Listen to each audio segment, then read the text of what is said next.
احتفالات كبيرة في شوارع القاهرة.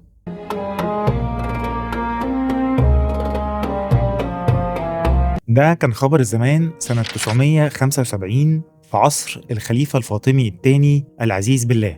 الحقيقة لما نيجي نبص على العادات والاحتفالات اللي بنعملها في المواسم المختلفة سواء دينية أو الوطنية دلوقتي، بنلاقي إن هي بترجع للعصر الفاطمي، وده كان واضح جدا في عصر الخليفة العزيز بالله اللي هو كان تاني خليفة يحكم مصر والشام والحجاز وخامس الخلفاء في نسل الفاطميين عموما. هنبتدي أول حاجة باحتفالات رمضان، واللي بتبدأ من ليلة الرؤية اللي بيبقى فيها احتفالات كبيرة جدا. بيجي الخليفة الفاطمي ويقعد في حاجة كده زي الفراندا اسمها الروشن، ودي بتبقى مطلة على شارع القصبة اللي هو شارع المعز، وبيتجمع تحت الروشن ده المقرئين والمبتهلين وبيبتدوا في قراية القرآن والابتهالات لحد أول صلاة للفجر. كمان كان بيعمل حاجة اسمها الصمات ده اللي هو احنا عرفناه بعد كده بمائدة الرحمن، والصمات ده كان بيبدأ يوم 4 رمضان وينتهي يوم 26 رمضان،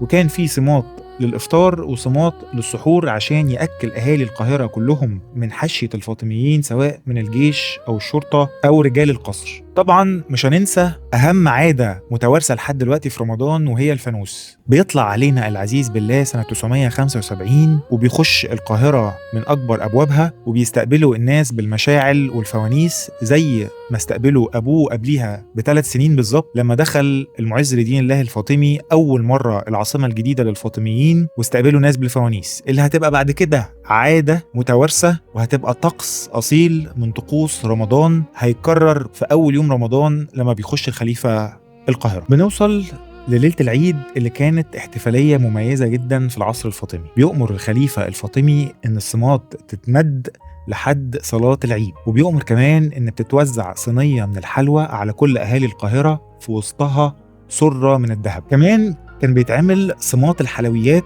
اللي هو كان من أشهر الأصمطة اللي كانت بتتعمل في العصر ده. صمات الحلويات كان طوله تقريبا 150 متر في عرض 3.5 متر، مملوءة كلها بأحلى وأجمل وأجدد الحلويات اللي طلعت في العصر ده ولسه موجودة لحد دلوقتي. هقول لكم على 3 أنواع من الحلويات احنا بنستخدمهم لحد دلوقتي. أول حلوى اسمها الخاشنج، والخاشنج دي هي النوجة الخضراء. تاني حلوى اسمها الفانيز واللي معروفة دلوقتي بكعب الغزال ولسه موجودة لحد دلوقتي في محلات الحلويات الشرقية. وتالت حلوى اسمها الترجنين، ودي عبارة عن نوجة بيضاء. كان في حاجة اسمها قصور السكر، ولما المقريزي بيوصف قصور السكر هتعرفوا ان هي بالظبط التورت. هي عبارة عن طبقات من الحلوى المسكرة المزينة بالذهب. بيفضل صمات الحلويات مفرود لحد ما بتطلع الشمس. أول ما بتطلع الشمس بيطلع علينا الخليفة من باب من أبواب القصر الفاطمي اسمه باب العيد على ساحة رحبة العيد اللي بتقام فيها صلاة العيد. وطبعا صلاة العيد جوه رحبة العيد بتبقى مخصوص للحاشية الفاطمية ولسكان القاهرة الفاطمية بس. المقريزي برضو بيوصف لنا الخليفة العزيز بالله وهو طالع على حصانه ولابس حرير في حرير، وجنوده كلهم لابسين حرير في حرير ولابسين السيوف المذهبة اللي محطوطة في أحزمة مذهبة، حتى السرج بتاع الخيل كان مذهب. الخليفة بيتقدم الموكب وهو ماسك عصاية جده سيدنا علي بن أبي طالب، وطبعا احنا مش عارفين دي عصاية سيدنا علي بن أبي طالب فعلا ولا لأ. كمان كان بيبقى موجود في الموكب زرافة وفيل، وواضح كده ان الزرافة والفيل دول كانت طقس كبير قوي بالنسبة للمصريين في العصر ده، لان احنا بنشوف نفس المنظر ده في العصر الإخشيدي قبليها. لو عايز تعرف قصة الزرافة والفيل في العصر الإخشيدي ارجع لحلقة زرافة تختار حاكم مصر. بعد ما بتخلص صلاة العيد بيؤمر الخليفة الفاطمي ان تتمد صمات العيد، وصمات العيد هنا مختلف تماما عن الأصمطة اللي حكيتها لكم قبل كده.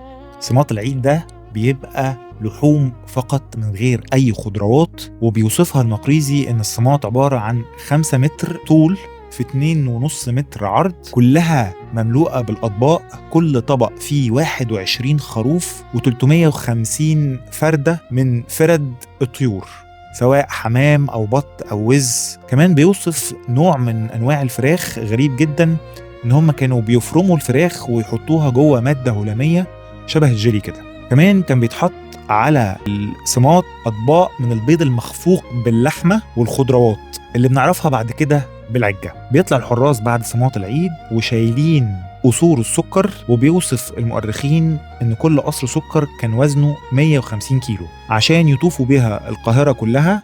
فبيمشوا من شارع بين القصرين لباب الذهب ويوزعوا على كل الشعب. كمان اللي كان بيفيد منه كان بيوزعوا على أهالي مدينة مصر خارج أسوار القاهرة. ولو عايزين تعرفوا مدينة مصر روحوا لحلقة مدينة مصر. كمان اخترعوا نوع جديد من أنواع الحلوى اللي هنعرفه بعد كده باسم القطايف. وكمان كانوا بيوزعوا مشروب الجلاب اللي موجود لحد دلوقتي، واللي هو عبارة عن مية ورد مخلوطة بعسل أسود أو بسكر.